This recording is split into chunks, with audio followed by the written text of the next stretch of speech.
vote when this museum was built. In 1920, the women got the vote. So I feel that this is incredible, that we're all standing here, not only with the vote in this dome, but with a woman to vote for. And I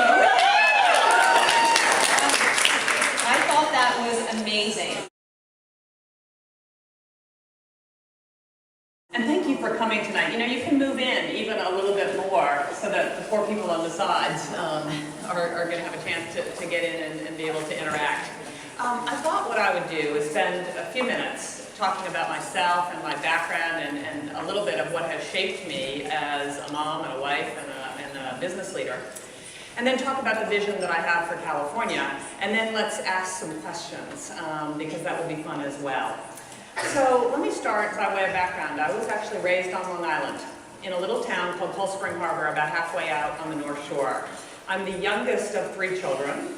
My dad worked in New York City and my mom was a stay-at-home mom.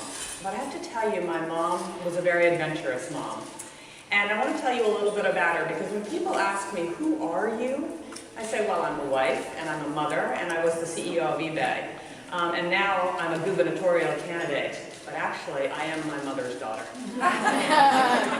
And my mom, when she was 23 years old, she, World War II was in full force, and she joined the Red Cross. She was from a very traditional Boston family, and she joined the Red Cross, and I think she thought she would be in Boston rolling some bandages and, you know, collecting aluminum and things.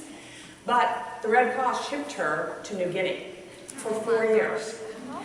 She flew to San Francisco and then got on a troop ship for 36 days to New Guinea.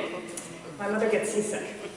The only good news about this is she said she lost 36 pounds on the way to New Guinea.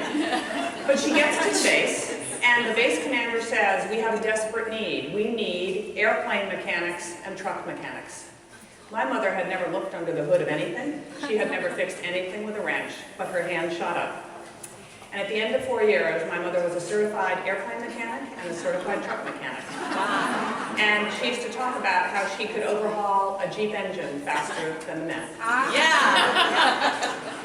So I think you're getting the sense. She is very adventurous and willing to tackle anything and willing to go where the need was greatest.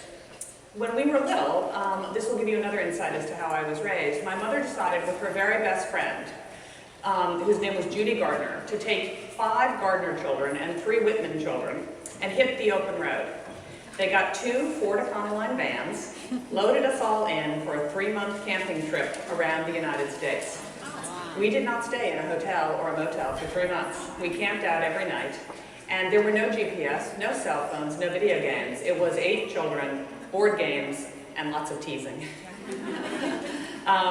And it was a tremendous experience. In fact, it was my first trip to California. And I'm a big believer in markers in life, things that sort of show the way. And I will never forget waking up in Yosemite. We pulled in late that night, waking up in Yosemite and looking up at Half Dome and saying, oh, this is, I think I want to live here. The other indelible impression from that summer was the teacups at Disneyland. I was 7, and I thought the teacups were the greatest.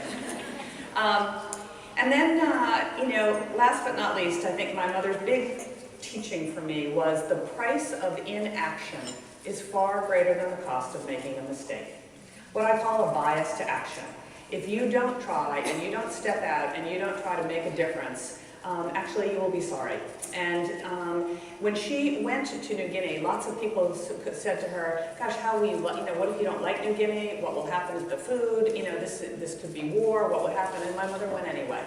So I think it's important to remember that, you know, we all should have a bias for action.